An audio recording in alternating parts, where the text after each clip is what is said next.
Supreme court స్పష్టంగా రాష్ట్ర ప్రభుత్వం పద్ధతి బాగలేదు అన్నట్టు సుప్రీంకోర్టు 3ను చూస్తే కేంద్రం తరపు నుంచి ఒక దర్యాప్తు జరగాలి అన్న విధంగా ఉంది. దీన్ని కాంగ్రెస్ పార్టీ స్వాగతిస్తుంది. మేము మొదటి నుంచి అసలు సిబిఐ ఎంక్వైరీ కావాలి అని అడిగిందే మేము కాంగ్రెస్ పార్టీ. సిబిఐ ఎంక్వైరీ దీంట్లో జరగాలి అని మేము కేంద్ర ప్రభుత్వానికి లేఖ రాశాం. ఆ తర్వాత గవర్నర్ గారిని కూడా కలిసాం.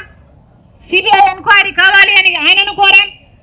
ఆ తర్వాత చీఫ్ జస్టిస్ ఆఫ్ ఇండియా సుప్రీంకోర్టుకి కాంగ్రెస్ పార్టీ సుమోటో కింద దీన్ని తీసుకోవాలని, దర్యాప్తు జరిపించాలని లేఖ కూడా రాయడం జరిగింది. ఈరోజు ఇవన్నీ పరిగణలోకి తీసుకొని సుప్రీంకోర్టు ఈరోజు అనుకూలంగా చంద్రబాబు గారి సిట్టు మీద నమ్మకం లేదు, దర్యాప్తు కేంద్ర స్థాయిలో జరగాలి అన్న రీతిలో సుప్రీంకోర్టు స్పందిస్తుంది అని ఆశిస్తూ మళ్ళీ ఒకసారి గుర్తు చేస్తున్నాం. మేము కూడా ఇది వరకు ఈ మతాన్ని రాజకీయాలకు వాడొద్దండి అని సుప్రీంకోర్టు ఈ రోజు చెప్పిన మాటే మేము గత కొన్ని రోజులుగా చెప్పుకుంటూ వచ్చాం. చంద్రబాబు గారేమో లడ్డూని అడ్డం పెట్టుకొని శాంతి పూజలు చేస్తున్నారు. పవన్ కళ్యాణ్ గారేమో ప్రాయశ్చిత దీక్షలు అంటున్నారు. జగన్మోహన్ రెడ్డి గారేమో ఏంటది ప్రక్షాళన పూజలు అంటున్నారు.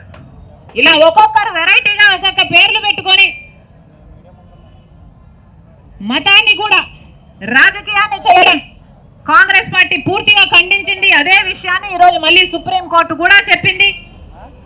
సుప్రీంకోర్టు తీర్పు ఎప్పుడొస్తుందా అని మేము కూడా ఎదురు చూస్తున్నాం.